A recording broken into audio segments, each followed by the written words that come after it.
ধীরে বলো, কেউ শুনে না ফেলে। এই বাক্যটি আমাদের সকলের কানে পড়েছে এবং আমাদের মুখ থেকেও বেরিয়েছে, কিন্তু চিন্তা করার বিষয় এটি যে এই বাক্যটি কখন আমাদের মুখ থেকে বেরোয় এবং কখন আমাদের কানে পড়ে। কারণ এমন কমই গোপন রহস্য থাকে যা আমরা অন্যদের কানে পড়তে দিতে চাই না। প্রায়শই পরিবারের অশান্তির কারণ আমরা নিজেরাই হয়ে থাকি। আমরা এটি দেখতে পাই বা না পাই, কিন্তু এটি সত্যিকারের সত্য, কারণ জেনে বা অজান্তে মূর্খতাবশত আমরা নিজেরাই সেই কথাগুলো অন্যদের বলে দিই যা আমাদের কখনো বলা উচিত নয়। এবং সেই কথাগুলো যা অজান্তে আমরা কারো সামনে বলে দিয়েছি সেগুলোই আমাদের দুঃখের কারণ হয়ে ওঠে, আমাদের ঝগড়ার কারণ হয়ে ওঠে, এবং তারপর আমরা অনুতাপ করি যে আমার এই কথাটি কাউকে বলা উচিত ছিল না, আমারই ভুল হয়েছে যে আমি অজান্তে এটি সকলকে বলে দিয়েছি।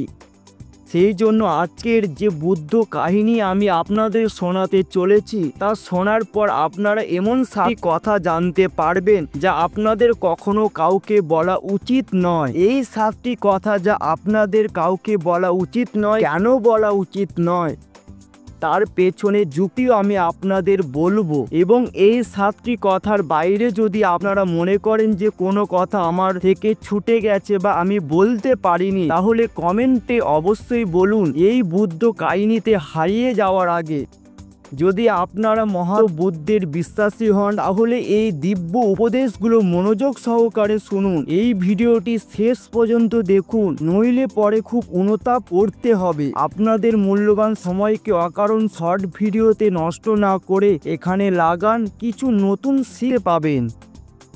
এক সময়ের কথা, এক নগরে রিঙ্কু নামে এক যুবক বাস করত। সেই যুবক খুব গরিব ছিল, তার কাছে কোনো টাকা পয়সা ছিল না, দুবেলা খাবারও তার খুব কষ্টে জুটত। কোনো কাজের সন্ধানে দিনরাত খোঁজ করেও তার কোনো কাজ মিলছিল না। তারপর একদিন সে তার স্ত্রীর সামনে তার সমস্ত সমস্যা বলে দিল।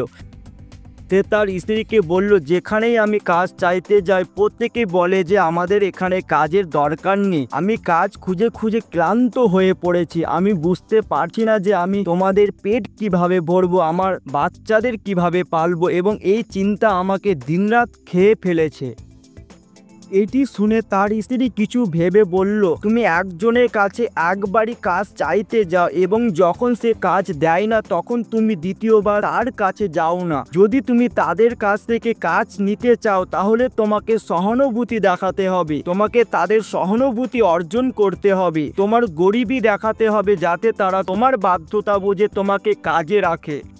সেই জন্য লজ্জা করো না, তাদের তোমার বাধ্যতা বলো, তোমার গরিবী বলো, এবং এই উপায়ে তুমি কাজ পেতে পারো। এই কথাটি রিঙ্কুর মনে বসে গেল এবং পরের দিন কাজ চাইতে সে সেই একই সেটের কাছে চলে গেল যেখানে সে গতদিন কাজ চাইতে গিয়েছিল। কিন্তু এবার সে হাত জোর করে সেই সেটের কাছে প্রার্থনা করলো, তার কাছে অনুরোধ করলো যে সে খুব গরিব এবং তার কাজের খুব প্রয়োজন, যা কিছু সে দেবে তাতে সে সন্তুষ্ট হয়ে যাবে, কিন্তু দয়া করে আমাকে তোমার এখানে কাজে রাখো। তার এই অবস্থা দেখে সেই সেট তাকে তার এখানে কাজে রাখলো। সে প্রতিদিন সেখানে কাজ করতে যেতে লাগলো। ভেতরে ভেতরে সে খুশি ছিল যে তাকে কাজ মিলেছে, কিন্তু তার বেতন অন্যদের থেকে কম মিলতো। যে একই কাজ অন্যরা করছিল তাদের বেশি বেতন মিলছিল এবং তাকে কম বেতন মিলছিল। যখন সে এই বিষয়ে তার সেটকে বলল, তাহলে সেট বলল, দেখো ভাই, তোমার কাজের দরকার ছিল, আমি তোমাকে কাজ দিয়েছি, আমাকে ধন্যবাদ দেওয়ার বদলে তুমি আমার কাছে অভিযোগ করছো, এ কেমন ভালো মানুষই। এটি শুনে রিঙ্কু সেখানেই চুপ করে গেল। কথাটি কোথাও না কোথাও সত্য ছিল। সেট তো তাকে তার বাধ্যতা অনুসারে কাজ দিয়েছে এবং সেই জন্য সে তাকে তার মতো করে বেতন দিত। কিন্তু ধীরে ধীরে সে এই কথা তার আত্মীয় এবং তার বন্ধুদের বলতে শুরু করলো যে তার সেট কেমন মানুষ এবং তাকে কত বেতন দেয়। সময় কেটে যেতে লাগলো এবং রিঙ্কু পুরো নিষ্ঠার সাথে তার কাজ করতে থাকলো। কিন্তু এখন পরিস্থিতি বদলাতে শুরু করেছে। সেট এখন রিঙ্কুর কাছ থেকে অন্যদের থেকে বেশি কাজ নিতে শুরু করলো এবং তাদের থেকে কম বেতন দিতে লাগলো। এই কথাটি রিঙ্কুর মনে খুব খারাপ লাগতো। সে অন্যদের থেকে বেশি পরিশ্রম করছে এবং তাদের থেকে কম বেতন পাচ্ছে। এটি তার আত্মসম্মানকে খুব গভীর আঘাত দিল। এখন ধীরে ধীরে তার মন তার কাজ থেকে সরে যেতে লাগলো। তার মন কাজে লাগতোই না। স্পষ্টত এমন জায়গায় কার মন লাগবে যেখানে মানুষকে তার আত্মসম্মানের সাথে আফসোস করতে হয়। সেই জন্য শীঘ্রই সে তার কাজ ছেড়ে দিল এবং সে বাড়ি এসে খালি বসে রইল। এখন তার কাছে বাড়ির খরচ চালানোর জন্য টাকা বাকি ছিল না। সেজন্য সে তার আত্মীয়দের এবং তার বন্ধুদের কাছ থেকে সাহায্য চাইতে শুরু করলো। কিন্তু তার বন্ধুরা তার সামনে তো তাকে দয়ার পাত্র মনে করত, তাকে সান্ত্বনা দিত, কিন্তু পেছনে তার মজা উড়াতো। তারা বলতো কতটা বোকা, সেট এত কাজ নিয়েছে এবং বেচারাকে টাকাও দেয়নি। আরে আমরা এটাকে টাকা দিলে এটি কাল আমাদেরকেও টাকা ফেরত দিতে পারবে। এর এমন অবস্থা, কাজ তো তার কাছে নেই, টাকা কোথা থেকে এনে দেবে? এর এমন অবস্থা, কাজ তো তার কাছে নেই, টাকা কোথা থেকে এনে দেবে? এবং এই কারণে রিঙ্কুর অবস্থা দিন দিন খারাপ হয়ে যাচ্ছিল। এখন সে দিনরাত টেনশনে থাকতে লাগলো। সেই একই বন্ধুরা, সেই আত্মীয়রা যারা তার নিজের হওয়ার ভান করত, তারা তাকে দয়ার পাত্র মনে করছিল। তার ওপর দয়া, সকলে এসে তাকে জ্ঞান তো অনেক দিত, কিন্তু কেউ সাহায্য করত না। এবং প্রায়শই এমনই হয়, জ্ঞান দেওয়ার লোক তো অনেক মেলে, কিন্তু সাহায্য করার লোক, আঙুল ধরে হাত ধরে সামনে চালানোর লোক কতজন মেলে? একদিন তাকে জানা গেল যে পাড়ার গ্রামে এক বুদ্ধ ভিক্ষু এসেছেন, যিনি খুব জ্ঞানী। কিন্তু এত টেনশনে ছিল যে তাকে কোনো রাস্তা দেখা যাচ্ছিল না। সেজন্য জেনে অজান্তে সে সেই বুদ্ধ ভিক্ষুর কাছে পৌঁছে গেল। সেখানে পৌঁছে সে সোজা তাদের পায়ে পড়ে যেতে লাগলো। সে কাঁদতে কাঁদতে তার সমস্ত পরিস্থিতি বলল। তাকে বলল যে কিভাবে তার সুবিধা নিয়েছে এবং তার আত্মীয়রা তার সাথে কেমন ব্যবহার করে। সমস্ত কথা শুনে বুদ্ধ ভিক্ষু তাকে শান্ত করে বললেন, ভাই, এই সমস্ত সমস্যাগুলো তোমার বুদ্ধির অভাব, তোমার মূর্খতার কারণে উৎপন্ন হয়েছে। যদি তোমার মধ্যে বিবেক থাকতো তাহলে এর মধ্যে একটু সমস্যা তোমার মনকে দুঃখী করতে পারতো না। কিন্তু তোমার অবিবেকের কারণে, তোমার মূর্খতার কারণে নিজেই তোমার রাস্তার কাঁটা বিছিয়ে দিয়েছো। আজ আমি তোমাকে সাথী কথা বলছি, যা ভুল করেও কাউকে বলো না, এবং এই কথাগুলো অনুসরণ করে তুমি বাইরে থেকে আসা দুঃখগুলোকে দূর করতে পারো, যা অকারণে দুনিয়ার কারণে তোমার মধ্যে উদ্ভব হয়।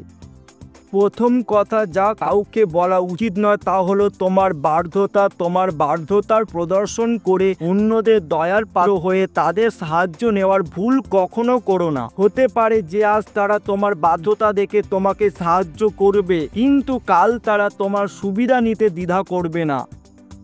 এবং যদি সুবিধা না নেয় তাহলে অন্যদের সামনে তোমার মজা তোলাই সেই মানুষ কখনো ছাড়বে না। সেই জন্য কখনো তোমার বাধ্যতার প্রদর্শন করো না। যদি বাড়িতে দুটি রুটি থাকে, শুকনো রুটি থাকে, তাহলে সেটি খেয়ে ঘুমিয়ে পড়ো, কিন্তু অন্যদের এর সম্পর্কে সামান্যতম ধারণাও হওয়া উচিত নয়।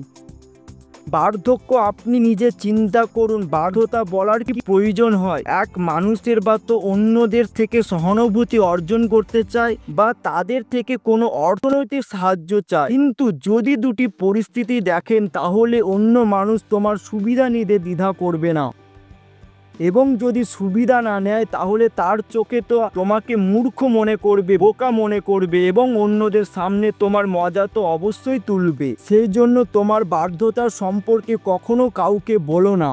দ্বিতীয় কথা যা কাউকে বলা উচিত নয় তা হলো তোমার অতীতের ভুল এবং ভবিষ্যতের কৌশল। বার্ধক্য, চিন্তা করুন যে যদি আমরা আমাদের অতীতের ভুল কাউকে বলি তাহলে তার কি প্রভাব হবে। সেই ভুলগুলো ঠিক করা যাবে না স্পষ্টই, তাহলে তাদের বলার কি প্রয়োজন থাকে? আপনি নিজের অন্ধকার দিকটি নিজের দুনিয়ার সামনে বলছেন, নিজের ভুলগুলো অন্যদের সামনে বলেছেন। এটি সেই মানুষের চোখে আপনার চরিত্রকে হ্রাস করবে এবং ভবিষ্যতে সে সর্বদা আপনাকে সেই দৃষ্টিকোণ থেকে দেখবে। সেই জন্য কোনো মানুষের চোখে আপনার চরিত্র হ্রাস হতে দেবেন না। এবং বার্ধক্য, চিন্তা করুন যে আপনি অকারণে নিজের ভবিষ্যতের কৌশল অন্যদের সামনে বলেছেন, যারা আপনার কাজের অংশই নয়। তাদের সামনে নিজের ভবিষ্যতের কৌশলে ঢাক পিটিয়ে কি লাভ? সেই লোকেরা আপনার সাহায্য তো করবে না, কিন্তু আপনার ভবিষ্যতের কৌশলে বাধা অবশ্য হয়ে উঠতে পারে। আপনি নিজের বিবেকে ব্যবহার করুন এবং চিন্তা করুন যে আপনার সাথেও এমন হয়েছে যে আপনি কাউকে নিজের ভবিষ্যতের কৌশল বলেছেন এবং সেটি সফল হয়নি। অবশ্যই হয়েছে। বার্ধক্য মনোযোগ সহকারে চিন্তা করুন। তৃতীয় কথা যা কাউকে বলা উচিত নয় তা হলো তোমার ঘরের কথা। আমাদের ঘরের ভেতরে যা কথাবার্তা হয় আমাদের মা বাবার সাথে, আমাদের স্ত্রীর সাথে, আমাদের বাচ্চাদের সাথে, সেই কথাগুলো পরিবারের মধ্যেই সীমাবদ্ধ থাকা উচিত। যদি আপনি এই কথাগুলো অন্যদের সামনে ঢাক পিটান তাহলে অন্যদের আপনার ঘরে ঢোকার একটা সুযোগ মিলে যায় এবং তারা এই সুবিধা নিতে কখনো ছাড়বে না।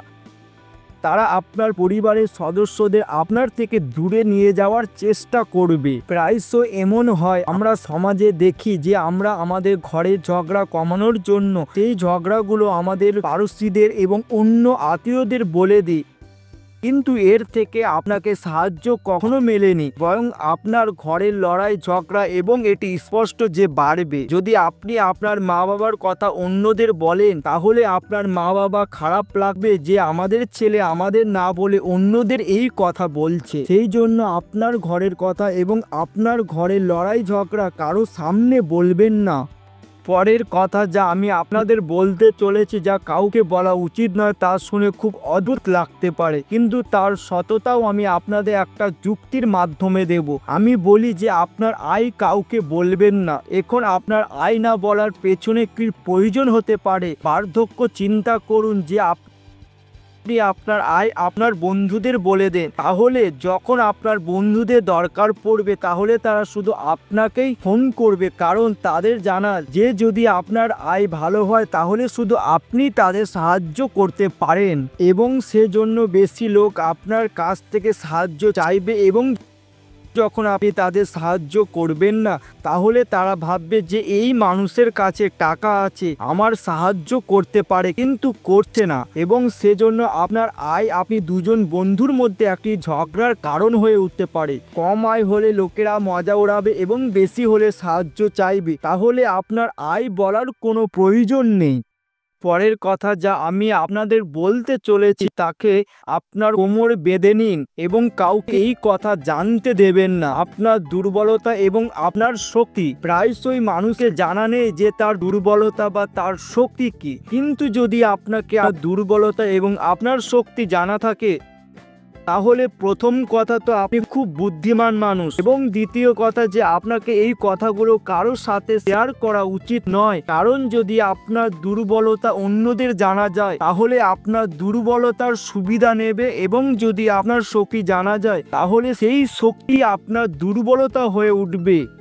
কিন্তু আপনার শত্রু এমন করার চেষ্টা করতে পারে এবং অন্যদিকে আপনার শত্রু সম্পর্কেও কাউকে জানা উচিত নয়, কারণ আজ যে আপনার বন্ধু কাল যদি সে আপনার শত্রু হয়ে যায় তাহলে সে আপনার শত্রুর সাথে মিলে আপনাকে পরাজিত করতে পারে, আপনাকে ধোঁকা দিতে পারে। সেই জন্য আপনার সবচেয়ে ভালো বন্ধুদেরকেও আপনার শত্রু সম্পর্কে কখনো বলবেন না। পরের এবং শেষ কথা বলতে চাই যে যখন তুমি দান করো তাহলে দানের সম্পর্কেও কাউকে বলো না, নইলে দান করা ব্যর্থ হয়ে যায়, অকার্যকর হয়ে যায়। যখন আপনি আপনার দানের ঢাক পিটান তাহলে আপনি বলেছেন যে আমি কত বড় দানী পুরুষ এবং এটি আপনার মধ্যে একটা অহংকার তৈরি করবে। সেজন্য দান গোপনে করা হলে ততটাই ভালো হয়, ততটাই ফলদায়ক হয়। যখন আপনার বাঁ হাত দান করেছে তাহলে ডান হাতকে না জেনে যে বাঁ হাত দান করেছে। এই 7টি কথা যা বুদ্ধ ভিক্ষু রিঙ্কুকে বলেছিলেন, এতে সংসারের সমস্ত সিদ্ধান্ত লুকিয়ে আছে। এই কথাগুলোর অনুসরণ করে আপনি আপনার ঘরে শান্তি তৈরি করতে পারেন এবং ঘরের ঝগড়া চিরকালের জন্য দূর করতে পারেন। আপনি এই কথাগুলো সম্পর্কে আপনার বিবেক দিয়ে চিন্তা করবেন, তাহলে আপনাকে এই কথাগুলো সত্য মনে হবে এবং আমাদের কাহিনী শোনানোর উদ্দেশ্য এটি যে আপনার বিবেক জাগ্রত হোক। আপনি নিজে সেই কথাগুলো সম্পর্কে চিন্তা করুন যা আমরা আপনাদের কাছে বলেছি। এবং যদি আমরা ভুল হই তাহলে কমেন্টে সেই কথা অবশ্যই বলুন যেখানে আমরা ভুল। আশা করি আপনারা সকলে এই ভিডিওটি পছন্দ করেছেন। যদি আপনারা বুদ্ধের সত্যিকারের বিশ্বাসী হন তাহলে চ্যানেলটি সাবস্ক্রাইব করুন এবং ভিডিওটি লাইক করে কমেন্টে নমো বুদ্ধ লিখে দিন।